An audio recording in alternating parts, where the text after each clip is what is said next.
नमस्कार मित्रांनो, मी अक्षय आणि आज आपण एका अनोख्या आध्यात्मिक प्रवासाला निघालो आहोत। हा प्रवास आपल्याला हरिद्वारच्या गंगेचे पावित्र्य, केदारनाथच्या हिमालयातील शक्ती आणि तुंगनाथच्या शांततेचा अनुभव घ्यायचा आहे। चला तर मग करूया आपल्या या आध्यात्मिक प्रवासाला सुरुवात आणि अनुभवूया हा आध्यात्मिक प्रवास।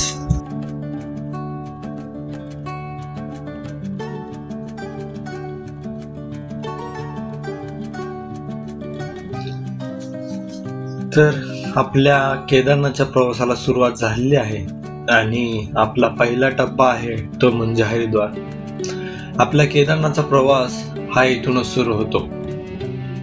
हरिद्वार ज्याचा अर्थच भगवान विष्णूचे द्वार आहे। येथे गंगेचे पवित्र काठी हजारो वर्षापासून लोक शांतता आणि मुक्तीच्या शोधात येतात। इथे गंगेचे पाणी फक्त पिण्यासाठीच नाही तर इथली आरती सुद्धा तुमचं अंतःकरण शुद्ध करते।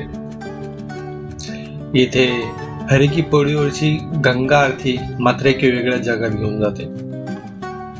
साध्या माणसापासून ते मोठ्या ऋषीयोगीपर्यंत येथे भक्तीचा अनुभव घेतला जातो। इथला अनुभव म्हणजे एक भक्तीच्या दुनियेत आपण स्वतः निघून जातो। आणि तुम्ही जर केदारनाथचा ट्रेक करत असाल किंवा केदारनाथचा प्रवास करत असाल तर आपला जो प्रवास आहे तो इथून हरिद्वारहून सुरू होतोच, मात्र तुम्ही हरिद्वारामध्ये आल्यानंतर जे इथली हर की पौडीवरची गंगा आरती आहे ती मात्र करायला विसरू नका।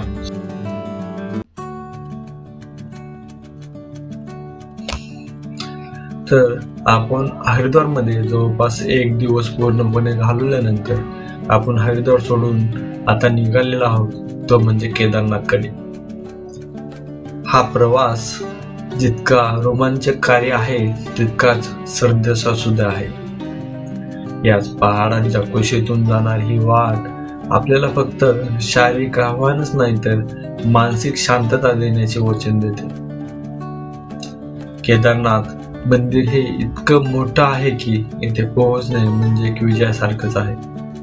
इथली प्रत्येक पायरी, प्रत्येक श्वास तुमच्या निसर्गाला जवळ घेऊन जाते आणि इथलं मंदिर पाहता तर एक अद्भुत शक्ती इथे प्रकट झाली आहे असं आपल्याला जाणवतं। हा प्रवास आपल्याला प्रत्येक वेळेला एक नवीन अनुभव देऊन जातो आणि एक एनर्जी देऊन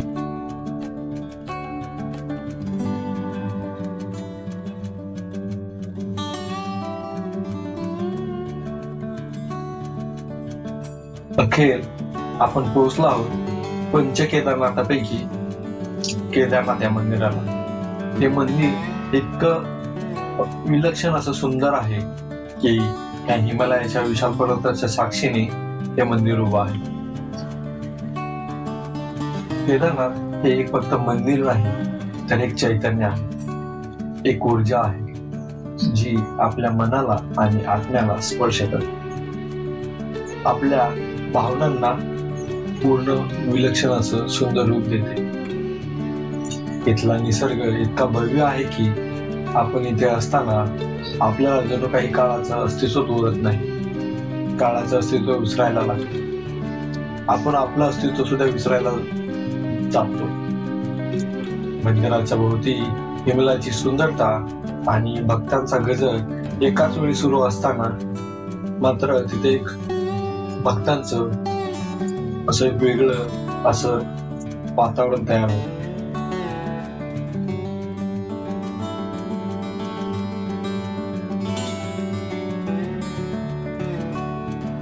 देवभूमी म्हणून ओळखल्या जाणाऱ्या भारताच्या उत्तराखंड राज्यामध्ये रुद्रप्रयाग जिल्ह्यात हिमालयाच्या कुशीत केदारनाथ हे मंदिर वसलेले आहे। मंदिराच्या बाजूने वाहणारी मंदाकिनी नदी मंदिराच्या आसपासची शोभा वाढवते। या नदीला केदारनाथ मंदिरामुळे प्रावित्र्य प्राप्त झालेलं आहे। या स्थानाला 12 ज्योतिर्लिंग व पंच केदारनाथामध्ये विशेष महत्व आहे। बदलत्या वातावरणामुळे ह्या मंदिरामध्ये भाविकांना एप्रिल ते जून या कालावधीतच दर्शन घेता येते।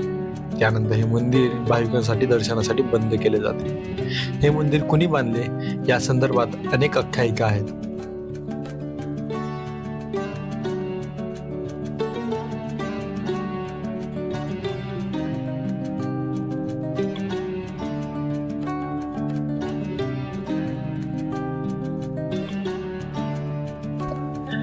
केदारनाथचं दर्शन घेऊन आपण पुढे निघालो आहोत तुंगनाथच्या दिशेने.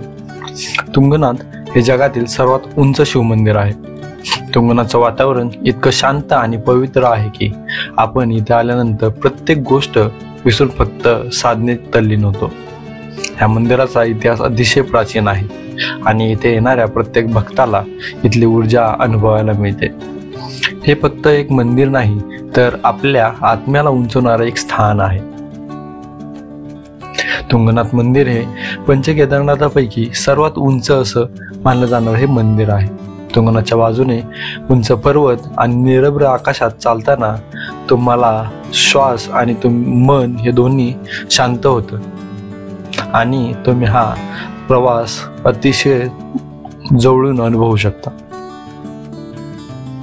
मित्रांनो, हरिद्वार ते केदारनाथ आणि तुंगनाथ हा प्रवासाने मला खूप काही शिकवलं. निसर्गाची भव्यता आणि देवत्वाच्या उपस्थितीत आपण किती लहान आहोत हे मला जाणवलं. हा प्रवास फक्त एक शारीरिक प्रवास नाही तर आत्म्याचं एक सुंदर यात्रा आहे. तुम्ही हा अनुभव एकदा तरी घ्यावा अशी इच्छा.